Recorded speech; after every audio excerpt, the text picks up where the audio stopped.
மேற்கு மாவட்டத்தினுடைய திமுக இளைஞரணி சார்பாக நடைபெற்று கொண்டிருக்கக்கூடிய இந்த மும்மொழி கொள்கையை திணிக்க பார்க்கக்கூடிய ஒன்றிய அரசாங்கத்தினுடைய அராஜக போக்கை கண்டித்தும், நிதி பகிர்விலே தமிழ்நாடு எப்படியெல்லாம் வஞ்சிக்கப்படுகிறது என்பது குறித்தும் ஒரு விழிப்புணர்வு பிரச்சாரத்தை, ஒரு கண்டன பொதுக்கூட்டத்தை இங்கே நடத்தி கொண்டிருக்கக்கூடிய இயக்கத்தினுடைய முன்னோடி தலைவர்களே, உங்களுடைய பெயர் பட்டியலையெல்லாம் தொடர்ந்து மற்றவர்கள் போல் நானும் சொன்னால் நேர நீட்டிப்பு ஆகிவிடும் என்கிற காரணத்தினாலே கழக உடன்பிறப்புகள் அனைவருக்கும் என்னுடைய முதற்கண் வணக்கத்தை சொல்லி நேரடியாகவே என் உரையை தொடங்கலாம் என்று நினைக்கிறேன்.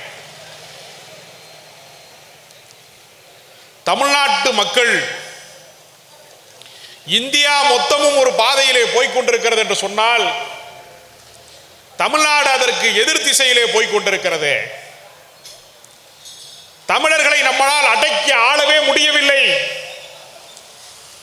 இங்கேயும் சாதி இருக்கிறது, மதம் இருக்கிறது. வடக்கே இருக்கக்கூடிய வட மாநிலங்களிலே இருக்கக்கூடிய அதே சூழ்நிலைக்கு இங்கே ஏன் பிரித்து ஆள முடியவில்லை, ஏன் ஒரு சூழ்ச்சி அரசியல் இங்கே வெல்ல முடியவில்லை என்கிற ஒரு நிலைமையை பாஜக சிந்திக்கிறது. தமிழ்நாட்டிலே இந்த ஒற்றுமையை சீர்குலைப்பதற்கு, இந்த சமூக நல்லிணக்கத்தை சீர்குலைப்பதற்கு என்னவெல்லாம் வாசல் திறக்க முடியும், எப்படியெல்லாம் வாய்ப்பை அமைக்க முடியும் என்று சொல்லிதான் ரஜினிகாந்த் அனுப்பி பார்த்தாங்க. நான் வர வேண்டிய நேரத்துக்கு கரெக்டாக வருவேன்னு சொல்லிட்டு அவர் வராமல் விட்டார். அது ஏதோ டவுன் பஸ் மாதிரியே சொல்லுவார், வர வேண்டிய நேரத்துக்கு நான் கரெக்டாக வருவேன் அப்படின்னு. அவர் வரவே இல்லை. அடுத்து என்ன பண்ணாங்கன்னா, வேற ஆளை இறக்கலாம் அப்படின்னு பார்க்குறப்ப எடப்பாடி பழனிசாமி ஒரு சண்டி குதிரை மாதிரி இருக்காப்ல, அதில் பயணம் பண்ண முடியல அவங்கனால. அடுத்து இப்போ ஒரு குதிரையை இறக்கி விட்டுருக்காங்க. உங்களுக்கெல்லாம் தெரியும், ஒரு கல்லூலி மங்க என்ன பேசணுங்கிறதே தெரியல நடிகர் விஜய். அவர் மொத்தமே அந்த கட்சி தொடங்கி ஓராண்டு காலத்தில் 4-5 முறை தான் வெளியிலே வந்திருக்கிறாரு. ரொம்ப ஆச்சரியமான விஷயம். நீங்க இந்த கிளி ஜோசியக்காரன்லாம் என்ன பண்ணுவான், ஒரு கூண்டுல கிளியை வச்சிருப்பான். ஒரு நெல்லுக்கும் ஒரு சொல்லுக்கும் அந்த கிளி வெளியே வந்துட்டு போகும். வெளியில வரோம், ஒரு சீட் எடுத்து கொடுக்கும், உள்ள போயிடும். அதே மாதிரி 5 வாட்டி தான் வந்திருக்கிறாரு விஜய் மொத்தமே. எதுக்கெல்லாம் வந்திருக்கிறாருன்னு பார்த்தா, சினிமா எடுக்கும் போது என்ன பண்ணுவாங்கன்னா, ஃபர்ஸ்ட் எடுத்த எடுப்புலயே கொஞ்சம் அமைதியா எக்கோ அடிக்குதுப்பா, என்னப்பா அது ரொம்ப எக்கோ அடிக்குது. சினிமா எடுக்கும் போது என்ன பண்ணுவாங்கன்னா, அந்த படத்துக்கு ஒரு விளம்பரத்துக்கு ஃபர்ஸ்ட் டிசைன் போஸ்டர் ஒன்று பண்ணுவாங்க. அப்புறம் என்ன பண்ணுவாங்க, கொஞ்ச நாள் கழிச்சு ஒரு டீசர் வெளியிடுவாங்க. சில மாதங்கள் கழித்து என்ன பண்ணுவாங்க, அந்த படத்துக்கு ஒரு சாங் வெளியிடுவாங்க, ஆடியோ ரிலீஸ் பண்ணுவாங்க. அப்புறம்தான் படமே ரிலீஸ் ஆகும். விஜய் என்ன செய்யறாருன்னா, கட்சி கொடி அறிமுகம் அப்படின்னு ஒன்று பண்ணாரு. அதுக்கு பார்த்தீங்கன்னா பெரிய பெரிய குண்டைங்க, நல்லா பெரிய பெரிய பாக்ஸர்னு சொல்லுவாங்க, குண்டைங்களை பூரா ஒரு 10 பேரை கூட வச்சுக்கிறாப்ல. இப்போ நம்ம மாவட்ட செயலாளர் இருக்காரு, அன்னை மனோ தங்கராஜ் இருக்கிறாரு, அவர் சாதாரணமாக இருக்கிறாரு. அவர் ஒரு 10 குண்டைங்களை கூட்டிக்கிட்டே திரிகிறான்னு வச்சுங்க, பக்கத்தில் பயப்படுவாங்க வர்றதுக்கு, எப்படி அடிச்சு விடுவாங்களோ என்னவோ அப்படின்ட்டு. விஜய் அவர்கள் என்ன செய்யறாருன்னா, பாக்ஸர்கள் சொல்லக்கூடிய குண்டைங்களை கூட வச்சுக்கிட்டு, எதுக்கு அவங்களெல்லாம் கூட வச்சிருக்க சம்பளம் கொடுத்துன்னு கேட்டா, கட்சிக்காரங்கிட்ட என்னைய பாதுகாக்க. அவருக்கு எதிரி யாருன்னு பாருங்க, கட்சிக்காரன் தான் எதிரி. அவங்ககிட்ட இருந்து பாதுகாக்கிறதுக்கு ஒரு முறை கொடி அறிமுகம், அப்புறம் மாநாட்டுக்கு வந்திருக்கிறாரு. 4 மாசம் மனப்பாடம் பண்ணி பேசியிருக்கிறாரு. நமக்கு முன்னாடி பேசின செல்வி ஜனனி கூட இவ்வளவு மனப்பாடம் பண்ணியிருக்குமான்னு எனக்கு தெரியல. விஜய் ஒரு 4 மாசம் மனப்பாடம் பண்ணியிருக்கிறாரு. திமுக நடத்துகிற பேச்சு போட்டிக்கு பயிற்சிக்கு அனுப்பியிருந்தா விஜய்க்கு நல்லா பேச வந்திருக்கும். அவரை யாரும் அனுப்பாம விட்டுட்டாங்க. அப்புறம் போயிட்டு திடீர்னு அடுத்து என்ன செஞ்சாரு, மொத்தமே பாருங்க, வருஷத்துல மொத்தம் 5 முறை தான் வெளியில வந்திருக்கிறாரு. வெளியில ஒரு முறை அம்பேத்கர் புத்தக வெளியீட்டுக்கு பேசினாரு.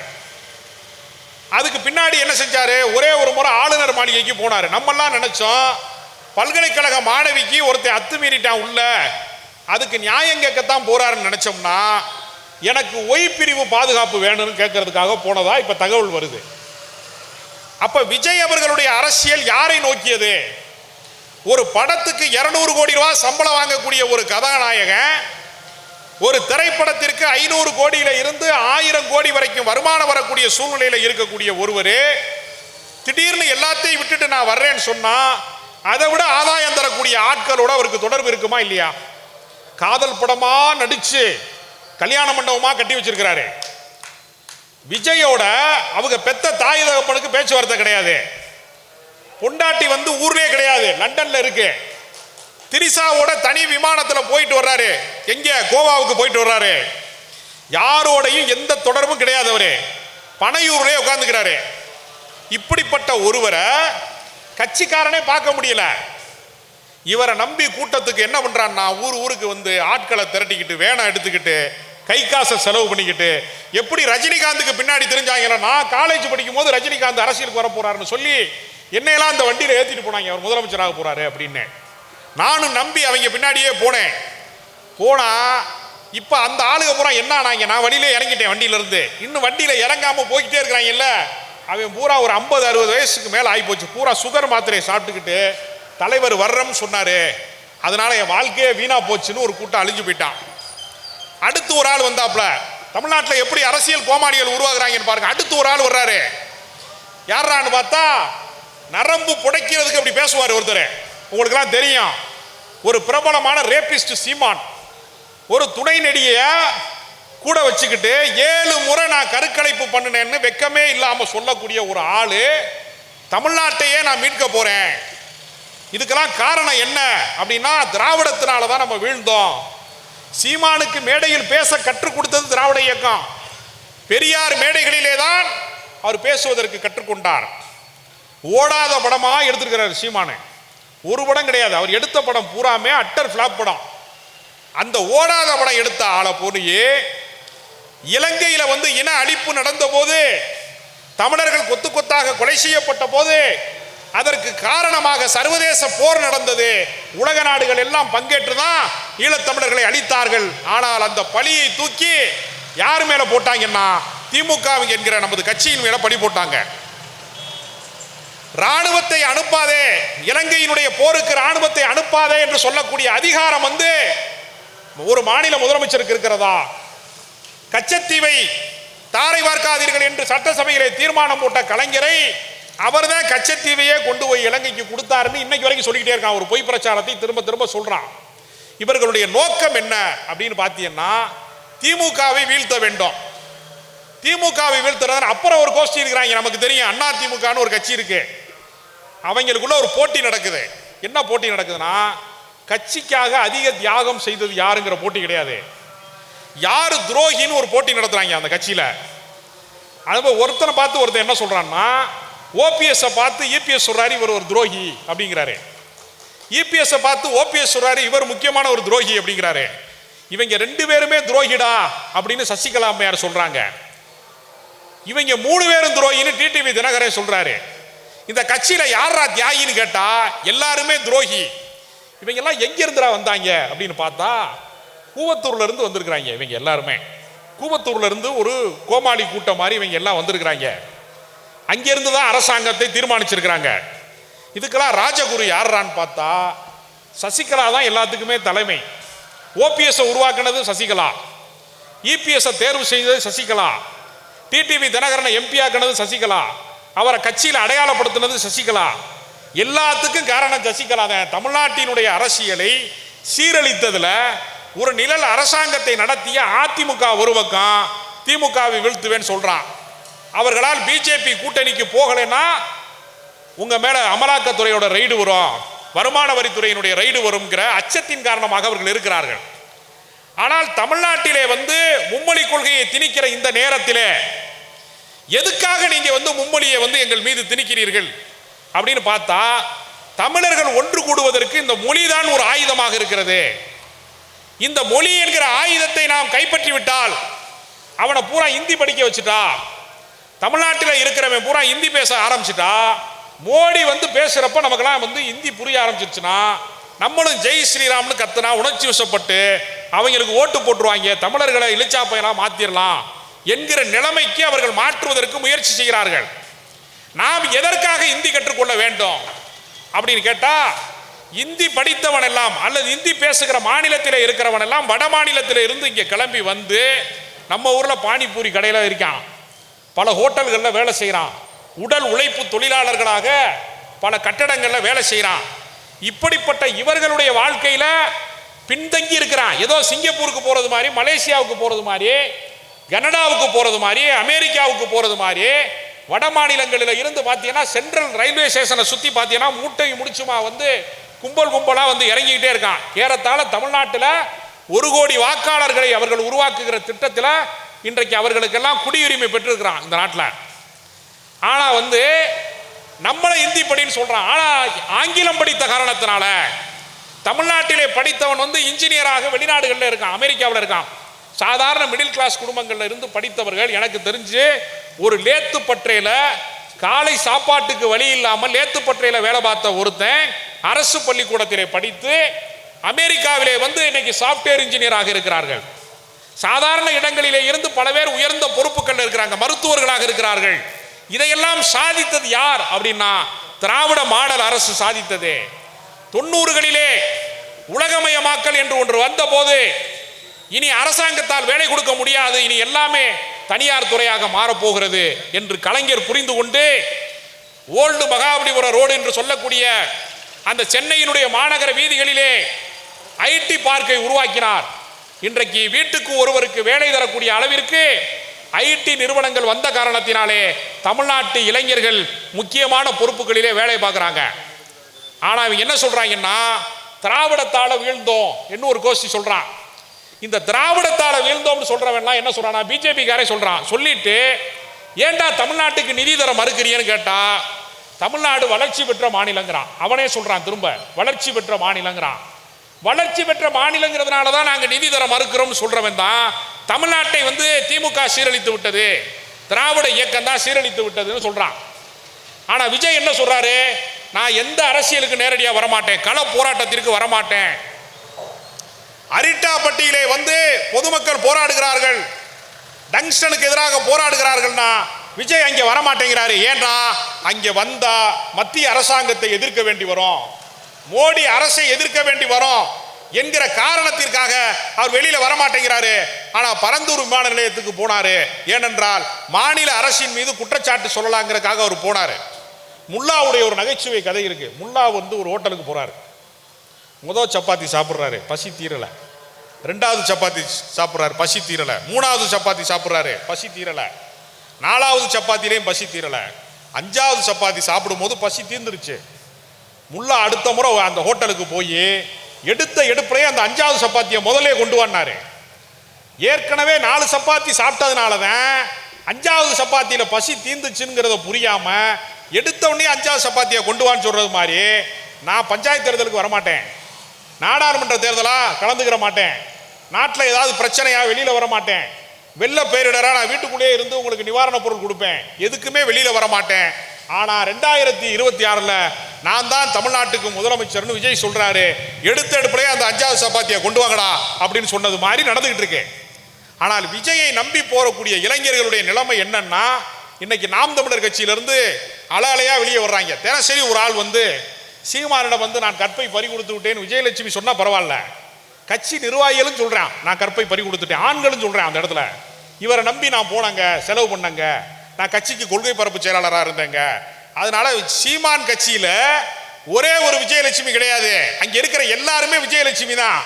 எல்லாருமே ஏமாற்றப்பட்டிருக்கான். திரள் நிதி, உதயநிதி, கருணாநிதி பற்றி விமர்சனம் செய்தால் திரள் நிதி தருவதற்கு ஆள் இருக்கான். அவர் என்ன செஞ்சாரு, முதல் முறையா மேடைகள்ல ஏறி இலை மலர்ந்தால் ஈழம் மலரும்னாரு. எங்கேயாவது இலை மலருமா? பூதான் மலரும், மொட்டு மலரும், இலை வளரும் மலராது. அவர் என்ன சொன்னாரு, இலை மலர்ந்தால் ஈழம் மலரும் அப்படின்னு பேசினாரு. ஜெயலலிதா அம்மா என்ன செஞ்சாங்க, ஊர் மேடை போட்டு கொடுத்து மாவட்ட செயலாளர்கிட்ட எல்லாம் பணம் கொடுக்க சொல்லி அது வரைக்கும் ஓடாத படம் எடுத்துக்கிட்டு இருந்த சீமானுக்கு எல்லா நிதி ஆதாரங்களையும் கொடுத்தாங்க. அடுத்து என்ன பண்ணாரு, அங்கே வசூலை முடிச்சாரு. முடிச்சுட்டு சொந்த சாதிக்காரங்கிட்ட கொஞ்சம் வசூலை போட்டாரு. நான் தான் நம்ம இனத்துக்கு வேற தலைவரே கிடையாது அப்படின்னு சொல்லி கொஞ்சம் பேர்கிட்ட காசு வாங்கினாரு. ஈழத் தமிழர்கள்ட்ட நான் விடுதலையை பெற்று தருவேன், என்று சொல்லி ஆமக்கறிலாம் நான் தான் டெய்லி சாப்பிட்றேன், ஆமக்கறி சாப்பிட்டா உடம்பை நல்லா தேத்தலாம் அப்படின்னு சொல்லி அவர்களிடம் வந்து திறன் நிதி வாங்கிட்டு ஈசிஆர்ல பங்களாவை கட்டிக்கிட்டு ஒரு கோடீஸ்வரனாக வாழ்ந்துட்டு இருக்காரு சீமான். சீமானுக்கு எந்த அரசியல் நோக்கமும் கிடையாது. வெளிநாட்டு சரக்க போட்டோமா, உயர் ரக மதுவை குடிச்சோமா, இன்னைக்கு ஒரு கொள்கை நாளைக்கு ஒரு கொள்கை. முதல் நாள் சொல்றாரு என் தம்பி விஜய் வர்றாரு அப்படின்னு முதல் நாள் சொல்றாரு. அடுத்த வாரம் சொல்றாரு அவன்லாம் லாரியில் அடிபட்டு தான் சாமியான் அப்படின்னு சொல்றாரு. ரெண்டுக்குமே கைதட்டுறாங்க. ஒரு விஷயத்துக்கு கைதட்டா பரவாயில்ல, நீங்க பட்டிமன்றம் பேசும்போது பாத்தீங்கன்னா அந்த குரூப்புக்கும் கைதட்டுவாங்க, மறுத்து பேசுறவங்களுக்கும் கைதட்டுவாங்க. இது பட்டிமன்றத்தில் மட்டும்தான் பார்த்துருக்கோம். ஆனால் ஒரு அரசியல் கட்சியில் சீமான் பேசுகிற பொய்களுக்கு பெரியாரை பற்றி பேசினாலும் கைதட்டுறான். பெரியார் வந்து என் வழிகாட்டின்னு சொன்னார். முன்னாடி 15 வருஷம் பெரியார் தான் எனக்கு வழிகாட்டி அப்படின்னு தொடர்ந்து பேசினாரு. இப்போ என்ன செஞ்சாருன்னா கட்சியை விட்டு எல்லாரும் போயிட்டாங்கன்னா உடனே பாஜக சொன்னது எத்தனையோ முறை தமிழ்நாட்டிலே பெரியாரின் சிலைகளை உடைத்தோம், ஆனால் அந்த கருத்தியலை உடைக்க முடியவில்லை. தமிழ்நாட்டிலே பெரியார் என்கிற கருத்தியல் இருக்கிற காரணத்தினாலே தான் இந்த ஊரிலே மத கலவரத்தை தூண்ட முடியல. புதுக்கோட்டை பக்கத்தில் ஒரு மசூதியை திறக்கிறான். அந்த ஊரில் இருக்கக்கூடிய தேவமார்கள்லாம் சேர்ந்து தாய்மாமன் சீர் எடுத்துட்டு வர்றான் அந்த பள்ளிவாசல் திறப்பு விழாவுக்கு. கள்ளழகர் வந்து வைகை ஆற்றில் இறங்குறாரு. கள்ளழகரே அங்கு நீர்ப்பந்தல் வைத்து மோர்பந்தல் வைத்து ரசனா கலந்து கூல்ட்ரிங்க்ஸ் எல்லாம் கொடுத்து அங்க இருக்கக்கூடிய இஸ்லாமியர்கள் வரவேற்கிறாங்க. இந்த ஊர்ல எப்படா கலவரம் செய்யறதுன்னு அவனுக்கு தெரியல. பார்த்தா திருப்பரங்குன்றம் மலைக்கு மேல ஒரு சைடு தர்கா இருக்கு, இன்னொரு சைடு காசி விஸ்வநாதர் கோயில் இருக்கு, கீழே அமைதியா முருகன் இருக்கிறாரு. இது மூணையும் கோர்த்து விட்டு ஒரு கலவரம் பண்ணலாம்னு திருப்பரங்குன்றத்துக்கு போனாங்க பாஜக சங்கிகள்லாம். பாஜக காரன் போய் அங்கே போய் கேட்டப்ப அங்கே இருக்கிறவங்களாம் சொன்னா அப்பா இந்த பிரச்சனைக்கு நாங்கள் வரல, நாங்கள் தாயா பிள்ளையா இருக்கோம், அவங்க கிடா வெட்டி பிரியாணி போட்டு எங்களுக்கு தான் போடுறாங்க, அதனால நாங்கள் சாப்பிட்டு நிம்மதியாக இருக்கோம், எங்கள் திங்கிற சோத்துல மண்ணள்ளி போட்டுறாதீடா அப்படின்னு திருப்பரங்குன்றத்துக்காரன் சொன்ன பின்னாடி எச் ராஜா மாதிரி ஆளுகள்லாம் வெளியூர்ல இருந்து ஆளை கூட்டிட்டு வந்து வீரவேல் வெற்றிவேல்னு கத்துனான். ஆனால் அது எடுபடலை. அந்த போராட்டம் ஏன் எடுபடலைன்னா மதத்தை வந்து கடவுளை நம்புகிற மக்கள் நம்ம மக்கள், ஆனால் அதிலே பேதம் பார்ப்பது கிடையாது. ஒரே ஒரு தகவலை மட்டும் நான் சொல்றேன். கவிக்கோ அப்துல் ரஹ்மான் வந்து 5 வேளை தொழக்கூடியவர். அவர் ஒவ்வொரு முறையும் பள்ளிவாசலுக்கு போறப்ப ஒரு செருப்பு தைக்கிற தொழிலாளி அந்த தொழுகைக்கான அழைப்பு சத்தம் வருகிற போதெல்லாம் முன்னாடி போய் நின்று கையெடுத்து கும்பிட்டுக்கிட்டே இருந்திருக்கிறாரு. கையெடுத்து கும்பிடுறது இவர் தொழுகைக்கு போகும்போதெல்லாம் பார்க்குறாரு.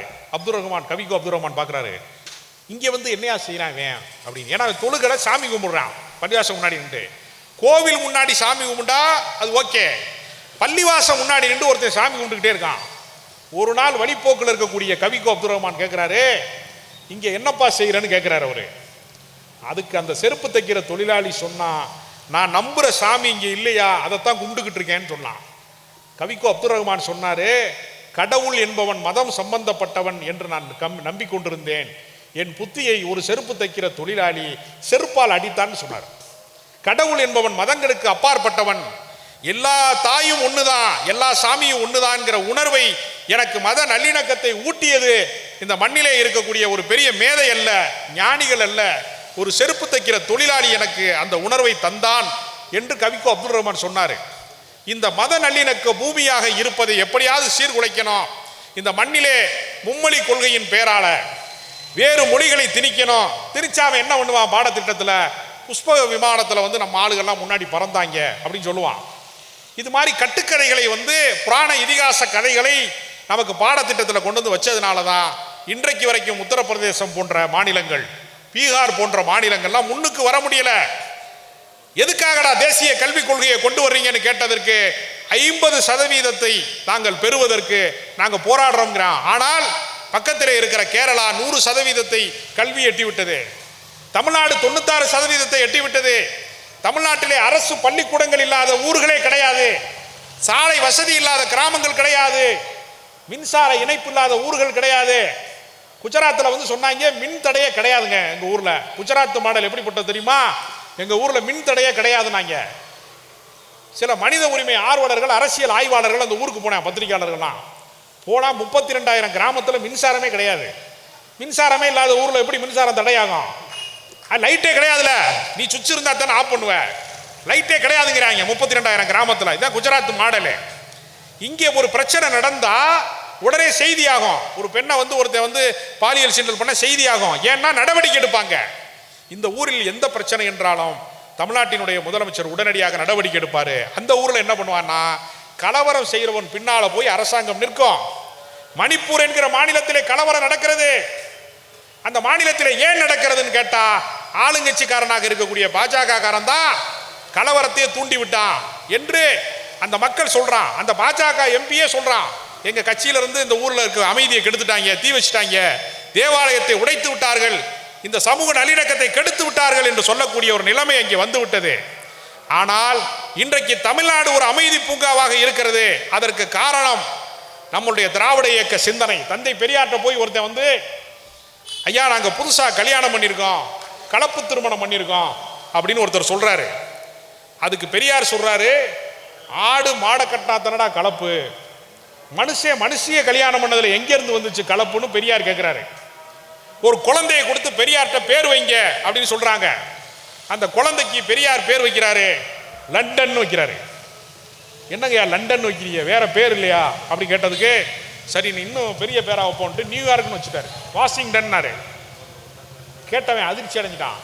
அவர் திருப்பி பெரியார் கேட்கிறாரு, திருப்பதின்னு பேர் வைக்கும் போது நீ மறுப்பு தெரிவிக்கல, பழனின்னு பேர் வைக்கும் போது நீ மறுப்பு தெரிவிக்கல, சிதம்பரம்னு பேர் வைக்கும் போது நீ மறுப்பு தெரிவிக்கல, சிதம்பரமே இருக்காரு நம்ம மந்திரிய, நீ மறுப்பு தெரிவிக்கல, நான் சர்வதேச நகரமா வைக்கிறேன் அப்படின்னு சொன்னாரு. அப்ப ஜாதி என்கிற நச்சு மரம் வெட்ட வெட்ட தலைத்து கொண்டே இருக்கிறது. கடவுள் என்கிற அடிமரத்தை வெட்டாமல் சாதி என்கிற கிளை மரத்தை என்னால் சாய்க்க முடியவில்லை. பெரியார் என்ன செய்யறாருன்னா, எடுத்தடுப்புலையே கடவுள் மறுப்பு அவர் பேசல, சாதி கூடாதுன்னாரு. ஐயா அப்படி சொல்லக்கூடாதுங்க ஐயா, சாஸ்திரத்துல இருக்கியான்னா. அப்படி என்றால் சாஸ்திரம் கூடாதுங்கிறேன்னாரு. அப்படி சொல்லக்கூடாது, அது வேதத்துல சொல்லப்பட்டிருக்கு அப்படின்னா.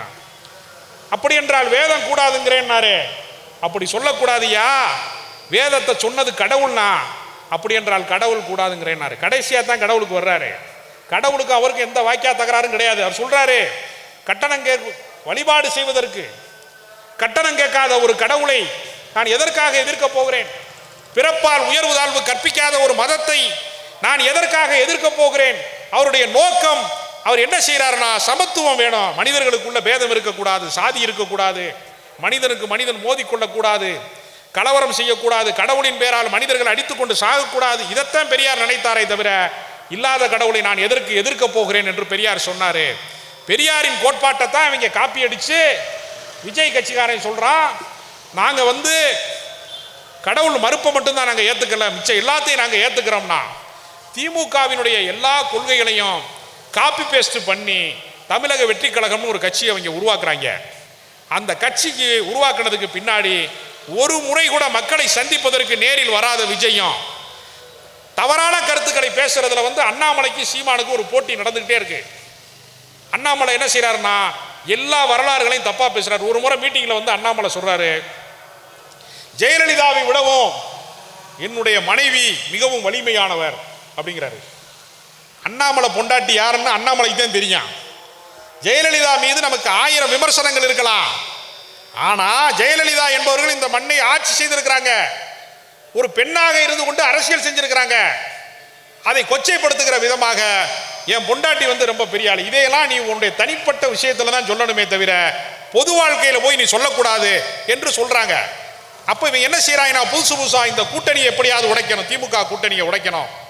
திமுக கூட்டணியை உடைத்து விட்டு அங்கிருந்து திருமாவளவன் வரமாட்டாரா, பன்ருட்டி வேல்முருகன் வெளியே வரமாட்டாரா, கம்யூனிஸ்ட் கட்சிகள் வெளியே வராதா என்று அண்ணன் எப்ப சாமியான் தின்ன எப்ப காலியாகும்னு வெட்டியா உட்கார்ந்துருக்கிற மாதிரி உட்கார்ந்து பார்த்தாங்க. அதிமுகவிற்கு யாருமே வரவில்லை. அது முடிந்து போன அரசியல் கட்சியாக மாறிவிட்டது. இனிமே வேற வழியே இல்லை. மீண்டும் பாஜகவோடு போவதற்கு அதிமுக தயாராகிவிட்டது. தமிழ்நாட்டிலே பாஜகவிற்கு ஓட்டு போடுவதற்கு யாருமே இல்லை. இப்படிப்பட்ட ஒரு சூழ்நிலையில இவர்கள் இந்த மொழியை திணிப்பதன் மூலமாக திமுகவை உடைக்க வேண்டும். அவர்களுக்கு என்ன வருத்தம்னா, அண்ணா இறந்த போது திமுகவும் செத்துரும்னு நினைச்சாங்க பல பேர். ஆனால் அதற்கு அண்ணாவின் தம்பிகளாக இருக்கக்கூடியவர்கள்ல, இரண்டாம் கட்ட தம்பிகளாக தலைவர்களாக இருந்தவர்கள்ல ஒரு மிகச்சிறந்த தளபதியாக இருந்த கலைஞர் அவர்கள் தலைவராக ஆனாரு. அண்ணாவினுடைய கனவுகளை நிறைவேற்றினார். அவரு சரி, கலைஞர் மறைஞ்சிட்டார், இனிமேலாவது இந்த கட்சி முடிஞ்சிடும் நினைச்சாங்க. அதை விடவும் வலிமையாக ஆட்சி அதிகாரத்தை நிர்வகிக்கக்கூடிய முத்துவேல் கருணாநிதி ஸ்டாலின் வந்துட்டாரு. இதோட முடிஞ்சிருந்த கட்சி நினைக்கும் போது இதை விட வீரியமாக இன்றைக்கு உதயநிதி அவர்கள் செயல்பட்டு கொண்டிருக்கிறார். இன்றைக்கு சாமானிய மக்கள் இன்னைக்கு திமுகவுடைய மேடையில் பேசுவது என்பது ஒரு வாழ்நாள் கனவு. ஜனனி மாதிரி ஆளுகள்லாம் இன்னைக்கு வந்து பேசுறாங்கன்னா திமுக மேடையில் பேசுவதற்கு வாய்ப்பு கிடைத்திருக்குமா? நம்மளுடைய அமைச்சர் அவர்களுக்கு, மாவட்ட கழக செயலாளர் அவர்களுக்கு அவருடைய இளமை காலத்தில் திமுக மேடையில் பேச அனுமதிச்சிருப்பாங்களான்னு கேட்டா, இன்னைக்கு இருந்த ஒன்றிய செயலாளர்லாம் அவர் உள்ளே ஏற்றிருக்க மாட்டாங்க, இறக்கி விட்டுருப்பாங்க. ஏன்னா என்னையவே இறக்கி விட்டுருக்காங்க பல இடத்துல. சாதாரண விஷயம் கிடையாது பேசுறது. இன்றைக்கு உங்களை போன்ற இளைஞர்கள், புதிதாக வரக்கூடியவர்கள், டீனேஜில் இருக்கிறவங்க, புதிதாக படிக்கக்கூடியவங்க, கல்லூரி மாணவ மாணவிகள், இவங்களையெல்லாம் மேடை ஏற்றி அழகு பார்க்கக்கூடிய இயக்கமாக இன்றைக்கு திமுக இருக்கிறது. ஏனென்றால் திமுக நம்புவது சிந்தனையாளர்களை, திமுக நம்புவது அறிவாளிகளை. அதனால தான் ஊர் ஊருக்கு கலைஞர் நூலகம் திறக்கிறாங்க, அதனால தான் புதிய புதிய திட்டங்களை உருவாக்குறாங்க. மாவட்டந்தோறும் மருத்துவக் கல்லூரி இருக்கிறது. காலை உணவு திட்டம் என்கிற திட்டத்தை உலகத்தினுடைய எந்த நாடுகளுமே அமல்படுத்தல. தேர்தல் அறிக்கையில் இருக்கிறதா? இல்ல. திடீரென்று ஒரு நாள் அவர் சொல்றாரு, சாதாரண வீட்டு குழந்தைகள், சித்தால் வேலை பார்க்கிறவங்க, கொத்தனார் வேலை பார்க்கிறவங்க, கூலி வேலை பார்க்கிறவங்க, விவசாய கூலியா இருக்கிறவங்க, வயக்காட்டில் இறங்கி நாத்து நடுறவங்க, களை எடுக்கிறவங்க வீட்டு குழந்தைகள் 7 மணிக்கு விவசாயத்துக்கு போயிட்டா அந்த குழந்தை பள்ளிக்கூடத்துக்கு போகும்போது வெறும் வயிற்றோடு தான் போகும், காய்ந்த வயிறோடு தான் போகும், பட்டினி கிடக்கும். அந்த குழந்தைகளை மனதில் வைத்து காலை உணவு திட்டம் என்கிற மனிதாபிமான திட்டத்தை நம்முடைய முதலமைச்சர் அவர்கள் கொண்டு வந்தார்கள். இந்த திட்டத்தை பார்த்து கனடா என்கிற ஒரு மிகப்பெரிய நாட்டிலே இது ஒரு அருமையான திட்டம், இதை நாங்கள் பின்பற்றுகிறோம் அவன் சொல்றான். பல நாடுகள் அதை பின்பற்ற, ராஜஸ்தான்ல சொல்றான், அந்த மாநிலத்தினுடைய முதலமைச்சர் சொல்றாரு இதை நாங்கள் செயல்படுத்த போறோம்னு.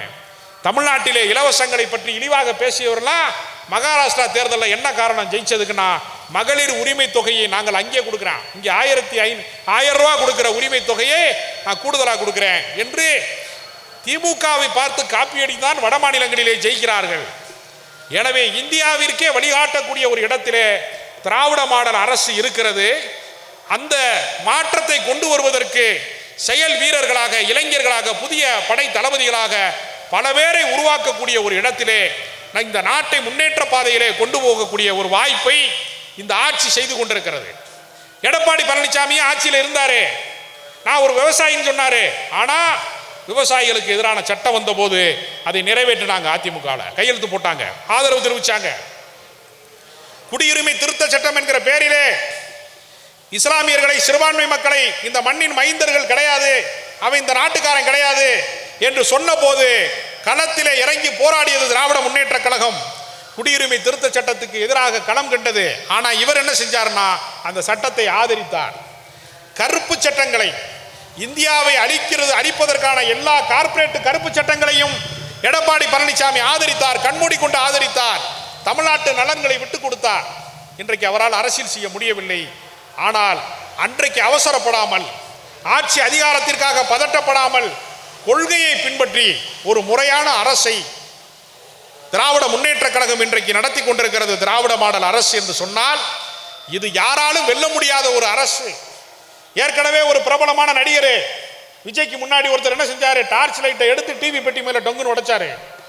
உடைச்சிட்டு நான் சக்கர நாற்காலியில் வரவே மாட்டேன், எனக்கு 68 வயசாச்சு, என்னை ஓட்டு போடுங்கன்னாரு. ஆனால் இன்றைக்கு அரசியலிலே அவர் தோற்று போய்விட்டார். அவர் சொல்றாரு, பத்மஸ்ரீ கமலஹாசன் உலகநாயகன் சொல்றாரு, ரசிகர்கள் வேறு, வாக்காளர்கள் வேறு. நான் ரசிகர்களை வாக்காளர்கள் என்று நம்பினேன். என் வீட்டு வாசல்ல வந்து கண்ணு கட்டிய தூரம் வரைக்கும் ஆட்கள் நிப்பான், ரசிகர்கள் நிப்பான், இவெல்லாம் ஓட்டு போடுவான்னு நினைச்சேன். என்னை கூட்டி கொண்டு போய் கோயம்புத்தூர்ல விட்டு அசிங்கப்படுத்திட்டாங்க. வானதி சீனிவாசன் ஒரு 1500 வாக்குகள் வித்தியாசத்திலே கமலஹாசன் தோற்கிறார். கொள்கை இல்லாமல், கோட்பாடு இல்லாமல் கட்சி தொடங்கிய விஜயகாந்த் போன்றவர்களுடைய கட்சி இன்றைக்கு எடப்பாடி முன்பு ராஜ்யசபா கிடைக்காமல் அவமானப்பட்டு நிற்கிறது. பிரேமலதா அவர்களுக்கு